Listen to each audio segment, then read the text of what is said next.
dropping solder onto the polyethylene bag from the inside and trying to get it to exit and create a hole. It did create a hole, and you can see here that there is a seam, very locally heated, where there's a lot of very small wrinkles and puckers, and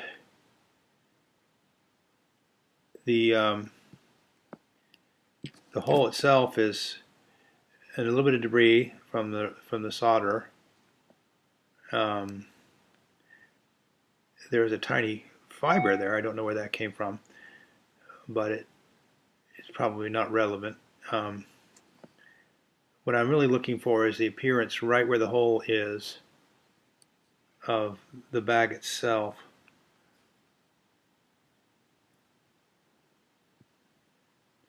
And you can see that looks quite similar to the evidence. I'll snap some photomicrographs of this and we'll be able to compare side by side. Now these are not the highest magnification I can get. I'm going to zoom in a bit more when I get the best look at the damage here. That's probably the best I'm going to get. So I'm going to zoom in very tightly on that.